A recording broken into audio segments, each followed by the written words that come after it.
تو ملتان سنے ذرا ہوا کیا پھر، کیونکہ آج میرا آخری جلسہ ہے اسلام آباد مارچ سے پہلے، اس لیے میں ذرا تھوڑا آپ کو سمجھاؤں تاکہ میری ساری قوم کو سمجھ آئے کہ ہوا کیا۔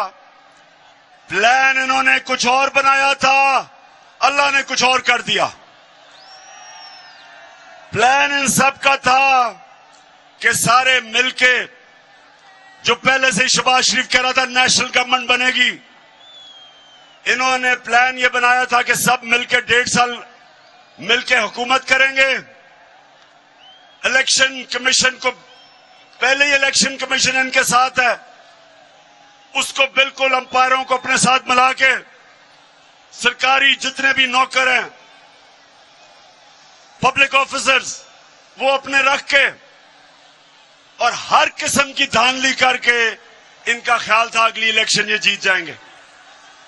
لیکن اب ملتان اب کیا ہوگا؟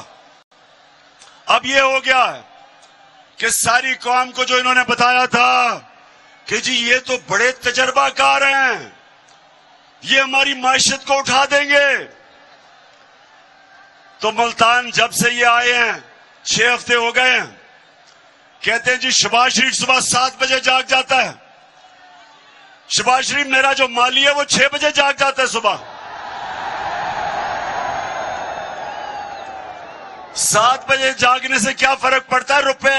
ڈالر 200 روپے پہ پہنچ گیا، سٹاک مارکیٹ گر گئی ہے، ہر چیز مہنگی، اور جب سے حمزہ شریف پہنچا ہے تو مرغیاں بھی تو دگنی قیمت ہو گئی ہیں مرغیوں کی۔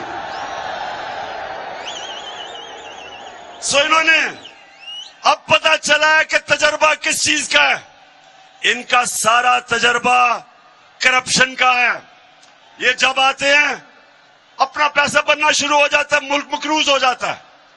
اب یہ جو آپ سامنے آئے ہیں، میں اب ان سے سوال پوچھتا ہوں کہ بڑا زور لگایا تھا اور سازش کر کے پچھلے 1 سال سے لگے ہوئے تھے سازش کرنی، اب جب آپ کو حکومت ملی ہے تو ذرا آپ مجھے بتائیں کہ آپ سے کیوں نہیں سنبھل رہی، کیوں نہیں ملک سنبھل رہا؟ کبھی وہ لندن بھاگتے ہیں، ادھر وہ بیٹھا ہوا ہے ایک سزا یافتہ، وہ ملک کے فیصلے کر رہا ہے۔ کبھی کہتے ہیں جی نیشنل سیکورٹی کاؤنسل وہ چیزیں مہنگی کرے، کبھی IMF کے پاس جا رہے ہیں۔ تو ساری قوم کو پتا چل جانا چاہیے کہ جو لوگ 30 سال سے حکومت کر رہے تھے اور جنہوں نے اس ملک کو مقروض کیا، وہ اس ملک کے مسئلے نہیں حل کر سکتے۔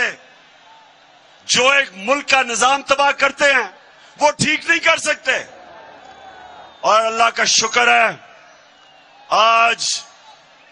آج ملتان میں بڑے فخر سے کہتا ہوں کہ جو ہمارے 3.5 سال میں ہوا، جس طرح کی معیشت کی ترقی ہوئی، میں آج چیلنج کرتا ہوں سب کو کہ ان کے 30 سال میں کوئی وقت بتا دیں جو اس طرح کی ترقی ہوئی ہو ہر شعبے میں۔ آج کسانوں کے پاس جو ان کی فصلوں کا ان کو پیسہ ملا ہے، پاکستان کی تاریخ میں کبھی کسانوں کو اس طرح ان کی پیداوار کی قیمت نہیں ملی جو آج ملی ہے۔ 60% پاکستان دیہات میں جس طرح کی خوشحالی دیہات میں آئی، میں چیلنج کرتا ہوں بتائیں کبھی کہ اس طرح کی خوشحالی آئی ہو۔ دوسری چیز انڈسٹری، ملک تو تب آگے بڑھتا ہے جب اس کی انڈسٹری ترقی کرتی ہے۔ ایوب خان کے دور کے بعد میں یہ بھی فخر سے کہتا ہوں کہ ہمارا پچھلے 2 سال پاکستان کی انڈسٹری کے لیے بہترین سال تھے۔ سب سے زیادہ گروتھ ریٹ ہمارے دور میں ہوئی۔